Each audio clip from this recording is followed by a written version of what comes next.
Kind of just want to talk about the Red Bull freestyle, and then just kind of take it back and talk about some of your music that I really like a little bit. But to Okay. take it all the way back, we have a fan base that's pretty much in the East Coast, pretty much like Philly down to Florida. We're starting to Mhm. expand a little bit towards Texas and the West Coast, but I got a feeling when we post this, you're going to catch a lot of new listeners, a lot of new viewers to your videos. So for the people that don't know you yet, maybe you could just tell them your name, where you're from. I'm KenTheMan, guys. I'm from Houston, Texas, and I'm a rapper. That's a ratchet rapper. That's how I would categorize for the listener. Yo, you got some fire music, and your style has really developed over the years, lyrically, vocally, like in terms of the writing, the performance, it gets better and better. What were some of your inspirations early, and how did you get your start doing music? Well, first inspiration was a heartbreak. I didn't really think Mm, I was gonna become this rapper that could actually get listeners and not mm, just, um, on SoundCloud anymore. So I feel like my I would just list my faves, I guess. So my faves are Nicki Minaj, first and mm. foremost. The GOAT, of course. I was a total barb, and I know every female rapper say this, but it's the truth. Like she had us all in a chokehold. And Lil Wayne is my favorite rapper. I listen to like a lot of Tupac, Eminem.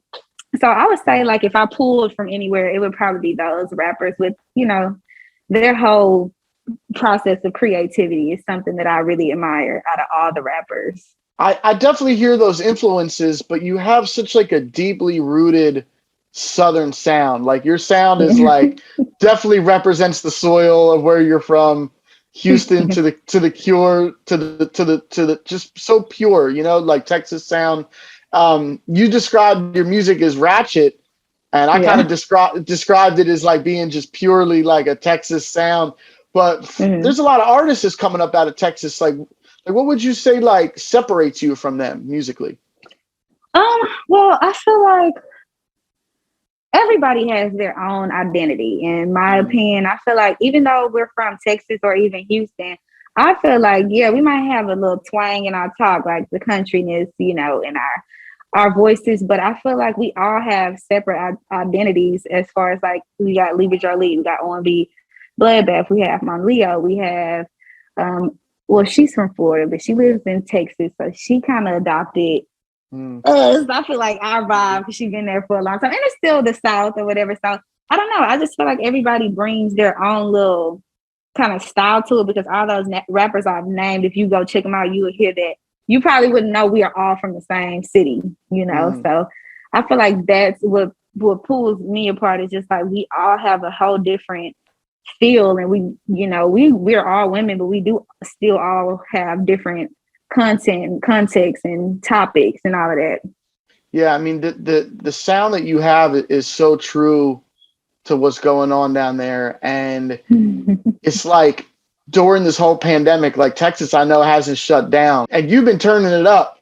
Maybe you could just talk about like how the pandemic has kind of affected your music and how you've like stayed consistent throughout everything that's going on. The pandemic was very much so a tragedy. I hate that we're not outside, but it did kind of slow people down a little bit to actually find out about me because, it's always so many new artists in a lot of different places. So it's kind of hard to keep up. But when you don't have shit to do in the house, Mm, you just listen to music. So I feel like it was kind of a benefit. And I dropped my tape called For the 304s mid pandemic because I knew that people would listen because I don't have a yeah. choice. So I feel like it created a lot of buzz. But what it didn't benefit, I feel like, is maybe me being able to really be able to go perform it and to get Yeah. those shows and for people to capture the moment and the music versus it being like, oh, now it's open so I can go, which it still Yeah. was a benefit because I was booked like every weekend after we Yeah. really opened back up. So I don't know. I feel like it had its pros and cons. The biggest con is just that it's killing people. Yeah. It's That's horrible. pretty fucked up. Yeah. So I feel like, but luckily I was blessed enough to well, I've had it too before. It's terrible, but I was blessed enough to like, you know, be able to survive it and continue. But I took off shows this year because of the peak too. Yeah. So it's kind of like it's just all over the place. We don't know if we inside, we outside, or all It's crazy. It's a lot. It's definitely been a hurdle, but I think you're right. Mm-hmm. Like people are spending more time, you know, in front of their phones, more time in front of the TV, YouTube. It's like, so if you're putting content out there right now and it's quality, you're gonna catch them ears, you're gonna catch them eyes. And you've been doing that. You've been so consistent throughout the last couple of years, but you're not new to this. You're like really true to the game. You've been doing this for a while. Maybe you could talk about some of the other hurdles and things you had to go through to get to this point to where you're at right now. Well, I would say the biggest like thing that I've dealt with is actually, I don't want to say gaining like supporters and stuff, because it's a process, you know, to gain, because it's like people got to hear you 4 or 5 times before they actually really figure out who you are, you know. So I feel like the struggle is it being, well, when I was an independent artist, I was managing myself for 4 years. Then I found Melissa. She's been managing me, I think, going on 3 years now. So I feel like the main thing with me and her is just like kind of, because it's like, we know I can rap. We know that, we know, it was just kind of like, okay, you rap really good. So like, what are we going to do next? Like, it's always like, okay, but I tell her that I'm the type of artist that I want to rap. So it's kind of like this whole image thing of like, all the girls are in the camera, all the girls love to, you know, do their makeup. They love Instagram Live. Then you have me, this kind of like in the house, bum 98% of the time. I'm not really, like, I don't enjoy getting my nails and my hair done every day and all of that stuff. So it's like, I feel like maybe that would be my biggest kind of challenge, is to get in the glam squad gang and to be like always in front of the camera and to always be having this content and all of that stuff. But I feel like it's my way, like my process is my way, and it kind of slows me down and give me a chance to actually learn things. And you know, so I really like admire my whole process or whatever. But I would say that's probably the hardest thing, is just being the glam girl and, you know, finding the proper support that's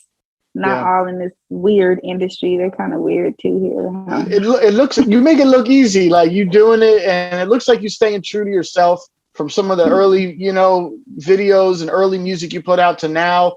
It's really just an upgrade. It's not a change. Things just kind of get bigger and better. Seems like you flow so effortlessly. Like you can tell really in that 60-second freestyle with Red Bull, it's effortless. And like I've been passing that video around to some people last few days. Right off top, everybody's like, "Oh, I like her." Like, "Oh, that's hot." Like, "I like this." Like, and I think it's just because it's effortless. It's because you're seasoned. But maybe you could talk about how you got to this point in terms of like the actual music production. Like, you know, what's typical, like, you know, in a week or in a month, how many times do you hit the studio? How dedicated to your craft are you? Like, what's the process like behind the scenes? You wanna know what's so funny? I don't really have many songs that are like just sitting in there unfinished. So I told myself I have a goal that I want to make 50 songs in 3 months, because I've never just had like ammunition in the chamber. I've always just just busty. It's coming out. It's this. So I told myself that I wanted to do studio more, because it sounds like, you know, that I'm in the studio probably every day of the week of my life. But actually, sometimes I hit the studio once a month, and I am not trying to give that advice to people. That is not a good thing. But it's like, that's what I want to do. Because it's like, I don't really make songs that I don't drop. I don't believe in making a bunch of music that's just sucky music. We're not gonna put it out. We just want to hear it. I don't believe in wasting my time, you know?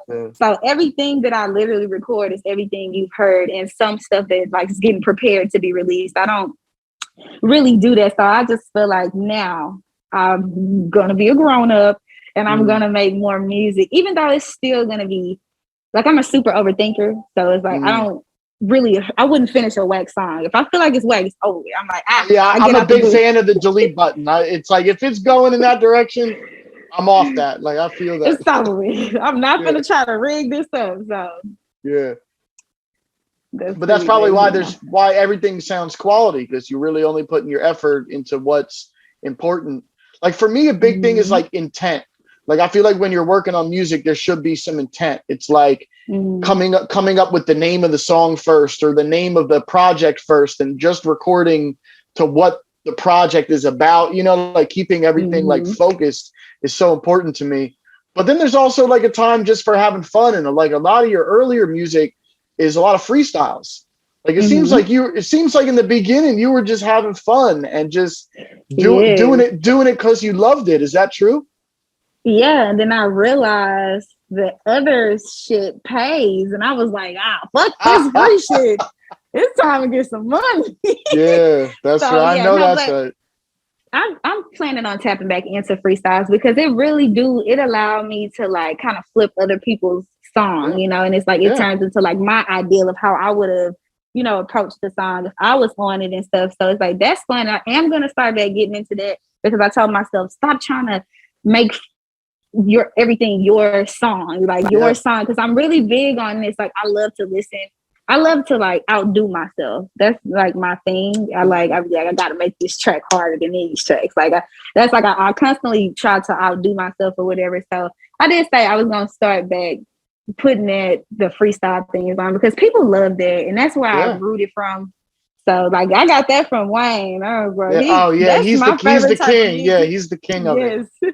That's why I feel like samples are successful with artists. Yes. Because it's like already familiar, you already like the song. So it's kind of like if they riding it, you're gonna love it. So absolutely. Yeah, we in that era right now where like kind of sampling or replaying older songs is hot right now. Like it's like a vibe. Like and you got a voice that's so authentic to the culture. Like I feel like if you stay at these freestyles, watch that fan base grow. It's gonna be crazy.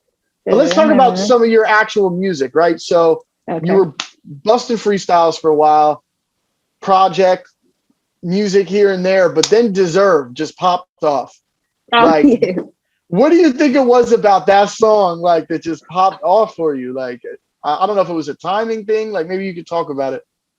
See, I don't even know because my friend, I wasn't gonna drop that. Like I said, I'm a very big overthinker, so I didn't even have a hook on that song. I just had these 3 verses that were super hard. But I was just like, am I rapping too hard on this R&B? Should I be talking about dance and stuff? Should I make it fun? But then my friend was like, bro, go listen real quick, press play in the car, and then call me back. So I did that, and I was like, you know what? It is hard. My dad was telling me it's hard or whatever. It's hard. Yeah. I don't know. Thank you. So it's like such a like a refreshing sound. You know what I mean? Like that's such a great track. And you know what? I feel like a lot of girls like me and are drawn to me is because I don't make sad music. Everything is like, I probably was sad, but it's always a glow up in the midst of like heartbreak or like betrayal or anything. It's always like, but fuck them. You know, it's not like, I'm about to mope and I'm about to cry. It's like, fuck them. I'm not gonna cry. I'm gonna level up. I'm gonna do better than I've ever done. I'm gonna shit on them. I ain't gonna block them so they can see it, you know. So I feel like that's what it is. It's just a breath of fresh air to hear music that's like, it's sad. It's sad because you have to experience a heartbreak, but it's like, it's confident. Like it'll pull you out of it versus pull you down. Yeah, and your music definitely has that trick, I would say. It's like, it's upbeat. A lot of the stuff is hard, but like there's depth to the lyrics. And maybe you just like talk for a second about your writing process. Like, how does it work in the studio? Like, do you write to the beat? Are you constantly just writing in general? Like, what's the process like? You know, people probably don't do this, but it's so strange. I write in my head a lot before I even put the beat on. It's like I can play beats in my head and write to them in my head.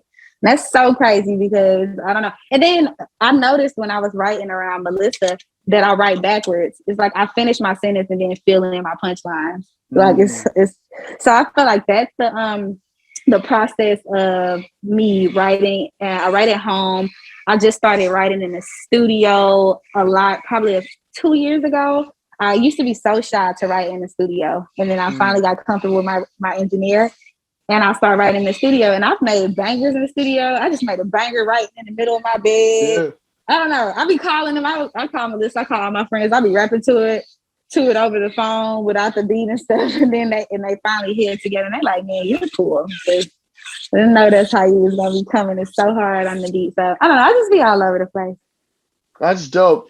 And you got songs as you were like kind of like starting to really come up, like songs like He Be Like and WTF. Like the videos really for those songs, it's like an upgrade. And like you could see, you just look at the numbers, you can see the fan base growing. Like maybe you could talk about the process of the videos and how you continually like make the videos like bigger and better. Like what's the, you know, the process like hooking up with the directors? Are you involved with the treatments? Like how does the video process go? So first and foremost, yeah, I direct all of my videos. So pretty much everyone except I'm Perfect, I directed. Because it's like I can sometimes I have these treatments in my mind, but with He Be Like, that was the first video I saved up for. I saved for an entire year to shoot that video. So with that one, it was kind of like, okay, it's grind mode. You gotta hustle up so you can shoot this video. Then with What the Fuck, it was like I was kind of like to a position to where I've made these strides, and now it's not a struggle. It's kind of like a okay, now I can make my vision come true. You know what I'm saying? And so I feel like that would be the different looks that you see. It's just that He Be Like was like a video that I saved up for, something I was still struggling, but I, you know, made it work with what I was able to do. And then What the Fuck is like, you can kind of see all my supporters was like, we see the budget, bitch. Yeah. Tell artists all the time, the more you put in, the more you'll get out. There's no doubt about it. If you treat it like a job, you will get paid. Like if you treat it like it's just a hobby, nothing's going to happen for you. But I was just telling my manager today, I was just like, man, I don't care. I don't hesitate with spending. It's because I see the return, you know, like I do it for a reason. So you have to, that's the advice I always give. It's like invest in yourself. You have to believe in yourself first. If you're not going to invest in your music, who's going to invest in it, you know? So. Now in this era, it's like even bigger than the music. Like you got to have the content, social media on point, all that. And I see you like giving back more, doing vlogs, going live more. Like how do you balance all that between making the music, shooting these visuals, doing social media, YouTube? Like how does like that balance work for you in your life? I balance it with sleep,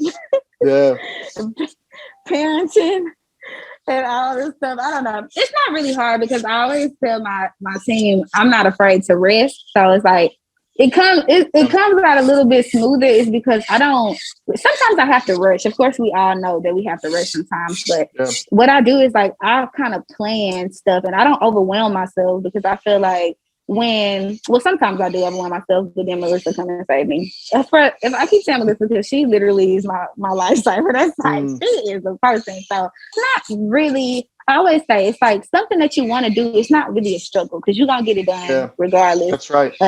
You know. So I just feel like it's not as hard. I feel like as it might get because I got too much room for naps at this point. So I feel like I don't know. I just feel like you gotta kind of plan it out, and it's very important. I don't know why people be thinking that it's not cool to not, you know, kind of take some time back to actually figure out what you're gonna do. So I feel like that's how I balance everything. Just planning it out properly.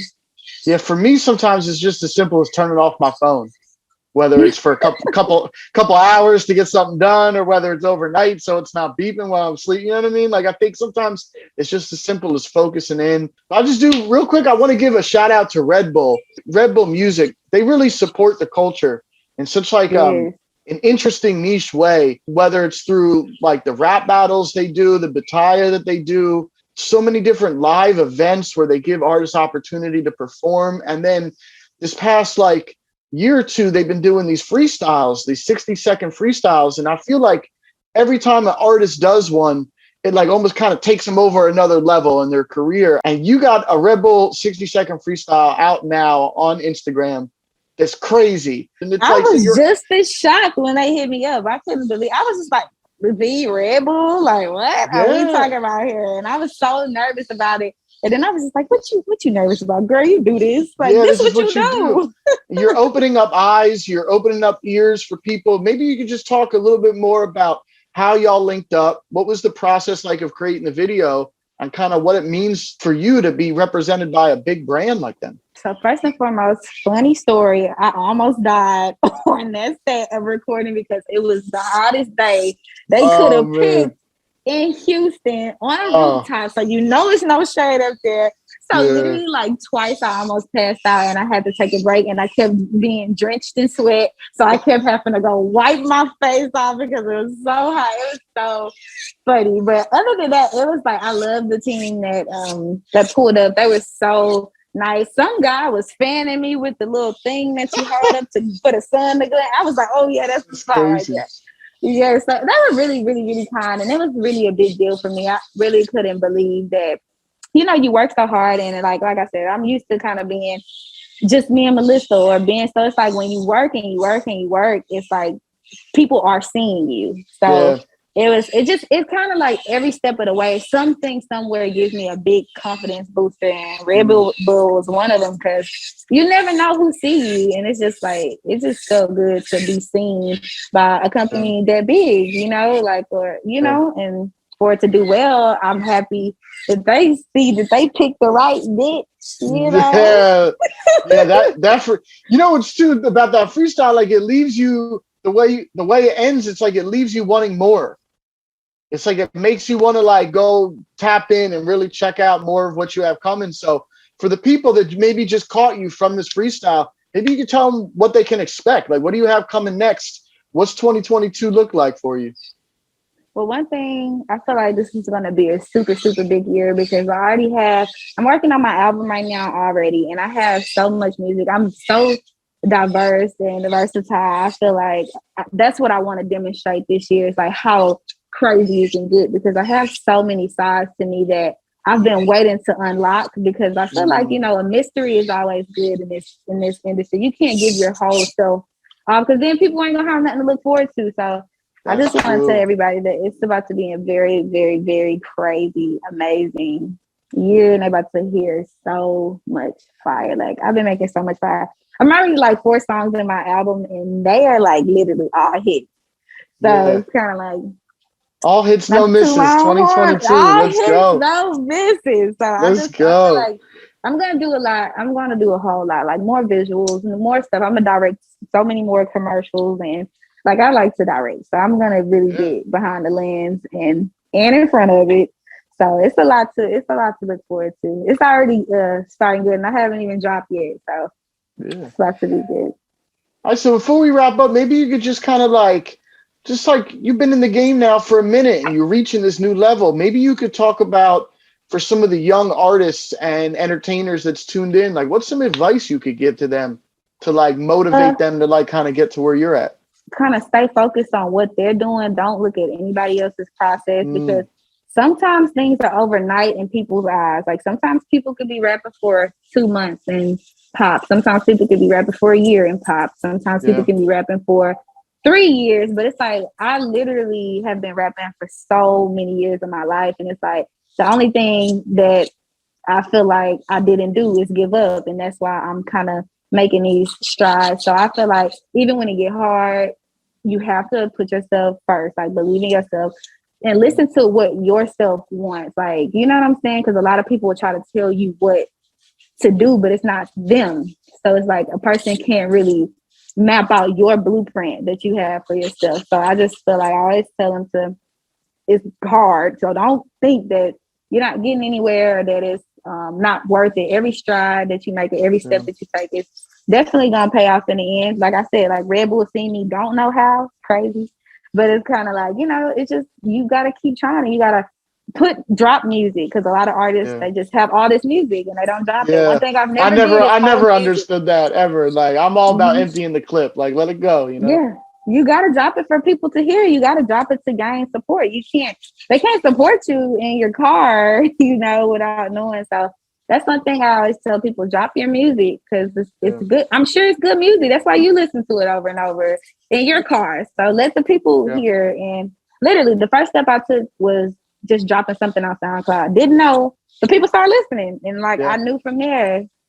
So drop it and just believe in yourself. Like it sounds cliche, but literally it's believing in yourself. That's all I did. I didn't get a head start, or I didn't get nobody telling Mm, me the game or helping me. yeah. I literally, that's another thing that's hard about it. It's like you got to sometimes do it without the cosign. You know, I'm just 8 years in and finally got a 2 Chainz cosign. You know, it's There like you go. that's 8 years of my life that I could have Yeah. gave up without. Yeah. So it's like it's just about you and how you feel. Don't get discouraged and just keep pushing. Yeah, push it right off the arm. So before we wrap up, I just want to thank you for taking this time to give us some insight into your career and your music. Big things in store. I know everybody at our side at Hip Hop Since 87, we really think that there's big things coming for you, big blessings on the way. But before we wrap up, I just want to give you the floor. I don't know if you have any shout outs or any last words, anything like that, but it's all you. I just want to thank y'all for having me. So shout out to y'all self for even, taking the time out to get to know little old me. And of course, I want to thank Red Bull for the opportunity. And I'm going to put this out there, more to come, Yep. So, but no, nothing specific. Just thank y'all. And I hope to speak with y'all soon. And I hope that y'all like my next move. All right, we tapped in. We're gonna stay tuned. Looking forward to everything you got coming this year. Thank you so much. You're so kind. All right, thank you.